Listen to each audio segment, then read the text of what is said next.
go. The Horseshoe, Verdano Pier, the Seagull. Shen opened, it's now called the Oriental Breeze, Oriental Connection, something like that. But when the what do you call it, the bamboo hut burned down, it was bombed, they weren't rebuilding it. So for the Oriental Breeze is, he opened a place called the Seagull. It was only open till like 2 p.m. It was basically for breakfast. So I'd go there sometimes. So at the time I lived around the corner on Garnet and PCH, you know. That's the Foley guy, the guy that Kelly and his family rented the house from him right there on Garnet right there. The one right before, behind the antique store or whatever on PCH, yeah. Kelly Moran. Beady eyes, we say. I saw a fake one of him. The bus stop had wider set of eyes. He was taller. You can tell he's a fake Kelly that they rounded up. Looked like he had plastic surgery on his lips. On the end of each point of his lips looked plastic surgery. He looked more like Fred Flintstone. His eyes were way wider than Kelly's. Kelly had beady eyes where they're close in through the inside part of his eyes. And they're really set like that. He's got a twin sister named Erin. Yeah. Erin Moran. Happy days. He had Erin Moran. She spelled hers. Hers was either E-R-I-N or A-R-R-O-N. I forget. They both spelled the name Erin different, but it's the same name essentially. Erin Moran.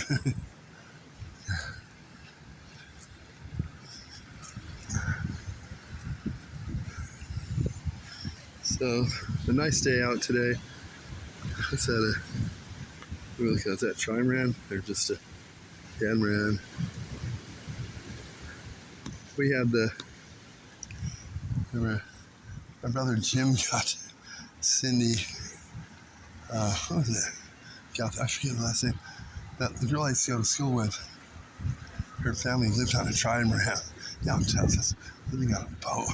Even a big, what they call yachts, these boats down there, they're not all that big, but they'd be considered a yacht, like these big fishing boat type, but not for fishing. And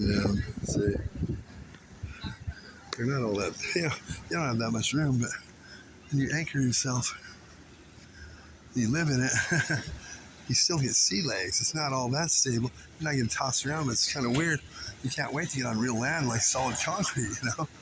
It's just that weird feeling, or sea legs they call it. So, still a family living on a trimaran, God, that's got to be hectic, you know?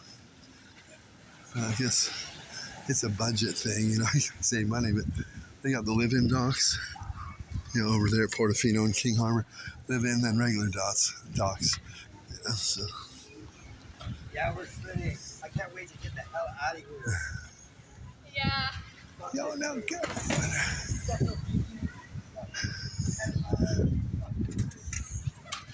It's a junior skate club today.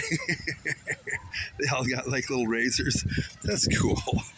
You know, like club of them all the same age. That's cool.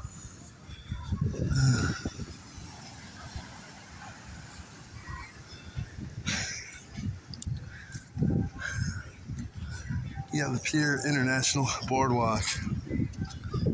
So here you got the beach.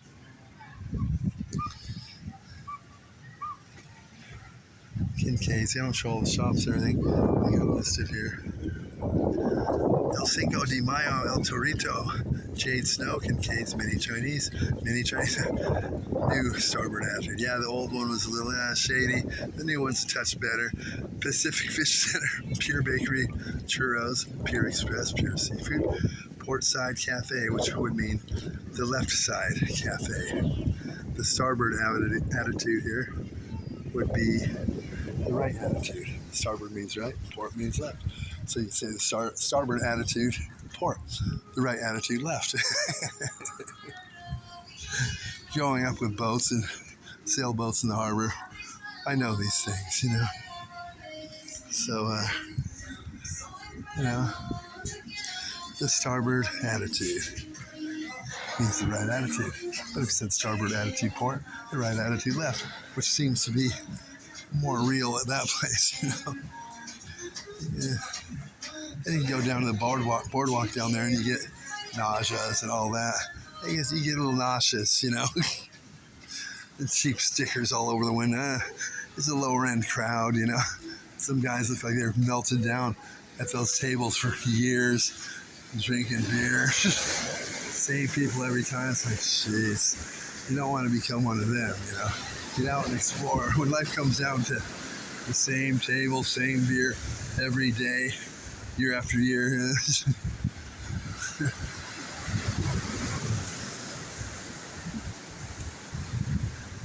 But I knew Naja. She made a good chicken kebab. The house band, known as the, what do you call it? Shit, what is it called again? I'll think of it, but they bought it from Naja. She's selling it. You know, when they sell those things, the band, they used to play there. And, yeah, that'd be cool, man. We could own them. We'd be the band, you know, the house band. They ended up buying the place. I'm sure got ripped off. You always get told they make more than you do, and got buying. It was like, shit, I'm barely getting by. You know? I don't know if they still own it, you know.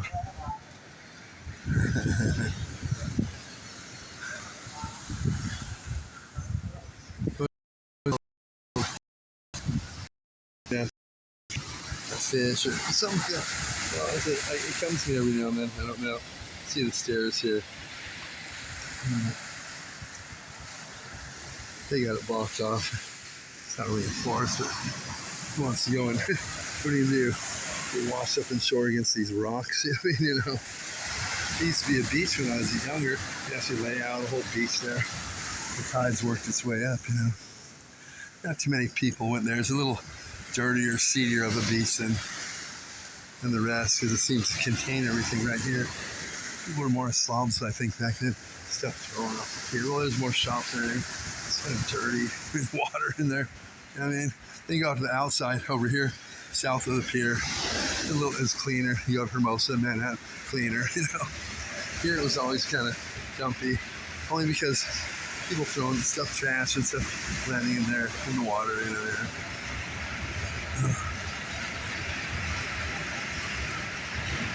But everyone's got electric bikes now.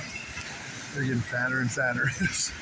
Kids no longer get exercise. You see a 7-year-old kid with his little sister's 5 or 6 on the back of his electric bike, blasting down PCH at about 45 miles an hour. Shit.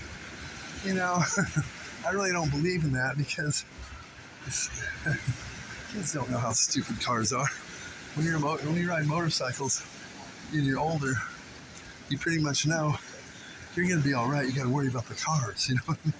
And the typical way you get in an accident, many people, is you're going straight, and the car coming at you, car on this side of the road, on the other side lane here, decides to make a left turn. Ooh, he doesn't see your speck of a motorcycle. He turns left right in front of you. Then often he sees you, and he sees you, he looks at you, he puts on his brakes and stops. Maybe punch it, you know. He puts on his brakes, oh shit, and he stops. And you go bam, right into the car and head over heels. People die that way, you know. They'll do the stupidest thing. The motorcycle lays on his brakes. Maybe he would have punched it, the guy would have been all right. He would have stepped on the gas. Instead, he panics and puts his brakes on and stops right in front of him, you know.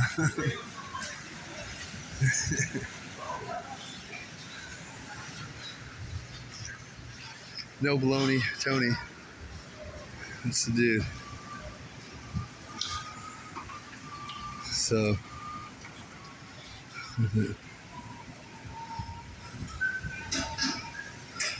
a lot of all the bikes are electric now. All these little kids riding electric bikes out there out in the middle of PCH, Hawthorne Boulevard, you know, going 45 miles an hour, blasting down. I mean, jeez, man, that's dangerous, you know.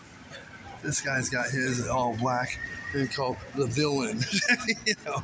Jeez, you know, the way they market things, you know, the villain. some Poindexter guy. He wishes he's a little rougher. He wishes he's a villain, but he can't be. Like Kelly Moran was always a wannabe criminal. He probably was a little criminal in some ways. Basically, he wasn't, but he tried to act like he was. To him, that was cool. You know what I mean? We put on our like motorcycle gloves, went across the street to where Vaughn's is, that whole strip mall. And we had to go on the end, climb up over the barbed wire. We wanted to explore on the roof over there of the whole strip mall. We had to put the gloves on and stuff to get through the barbed wire, you know. And then 10, 15 minutes into it, the cops showed up there. You guys can't be here. They brought us back to across the street where we lived. My mom was always going, well, okay, you're going to tell his mother, huh? Yeah. His mom hated my mom, so she never did. But he told the story later. So me and Jeff, we put on our gloves. We're going to go and rip the place off so we can break into the cops. He had this whole bullshit line. He thought it was cool. That's not what we're going to do. It makes us look bad. That's not cool, you know. So he basically, yeah, so we put our gloves on. And the cops came. Yeah, the way he told these stories that were all bullshit, it's like, jeez, man, nothing, not near the truth, you know. We just went to explore. We weren't ripping anything off. He's one of those guys. He's a wannabe criminal. You know, Tina Rainey's Trail 70. We went to dump it at the park. They needed some parts from where. We just didn't run anyways. Junked in her alley. We brought it, wheeled it out to Dominguez Park there, on the south side of the park. You know, ice plant goes down there and stuff. Sometimes it's a little dirty too. You know, trails. He walks to the edge and he goes, "Okay," he pushes it off and watches it as it tumbles down, just like in a movie. Someone dumping illegal car motorcycle. And then, all right, let's go. He played it off like it was a big criminal activity. To him, it was. This is a cheap mini bike, you know, throwing off. All right, you know, throw it down. Then watch it tumble. Yeah. All right, let's go.